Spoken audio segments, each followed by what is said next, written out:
Nous continuons donc le Likutei Etzot, les conseils de Rabbeinu, Emet Ve'emuna, la vérité et la foi, 18e cours.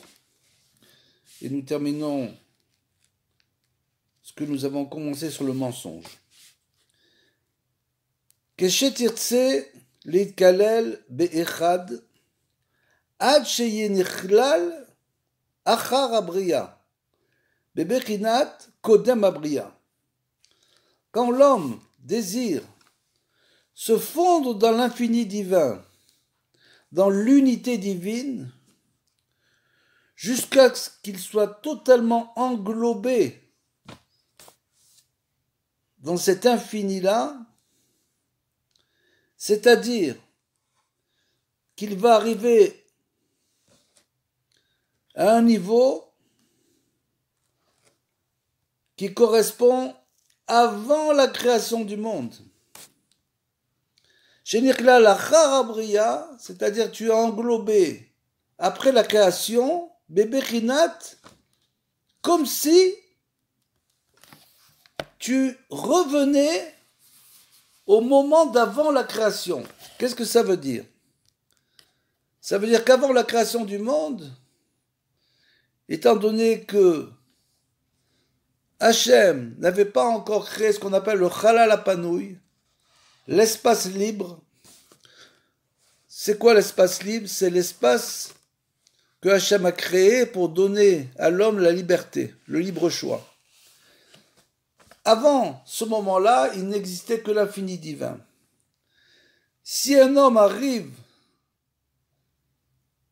par la force de son travail spirituel à s'englober dans l'infini divin, il va dépasser en quelque sorte ce monde et il va se retrouver dans le monde d'avant la création divine, qui n'était qu'unité.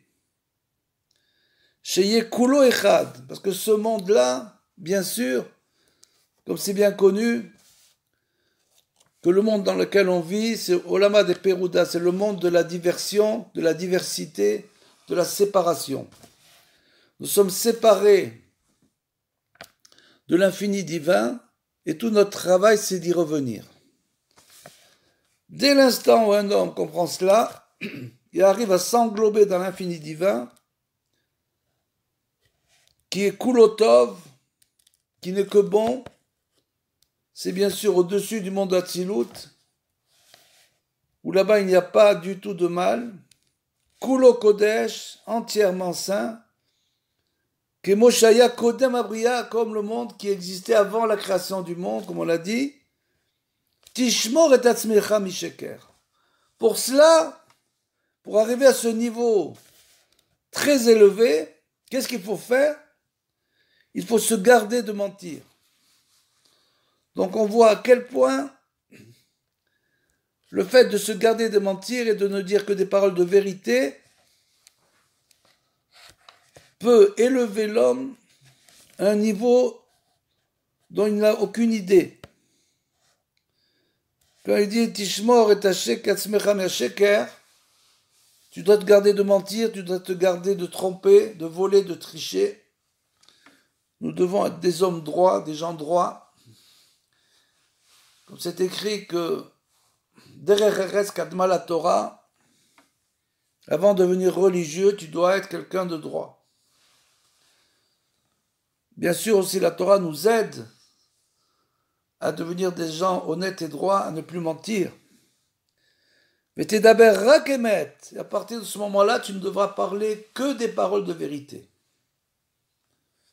V'ti ish emet la mito, et tu dois être une personne entièrement vraie.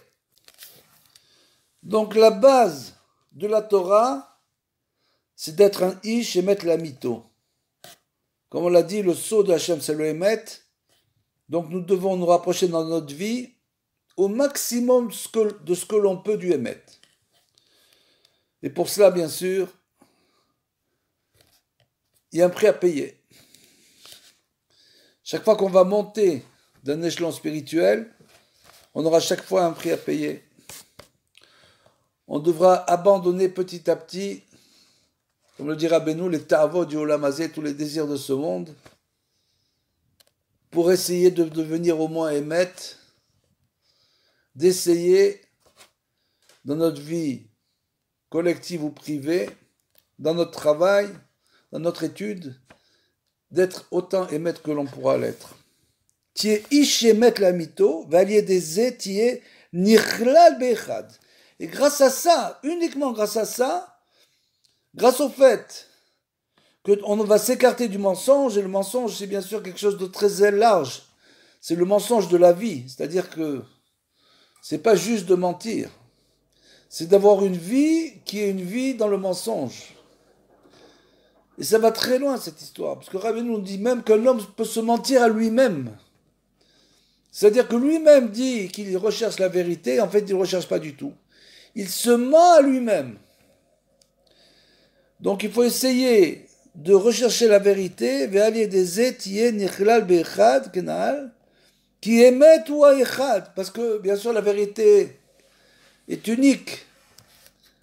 Donc plus on se rapprochera de la vérité, plus on se rapprochera de l'unicité, de l'unique, de Kadosh Baruch Hu, et on pourra ainsi être englobé les Chalel Be'echad dans l'unité divine.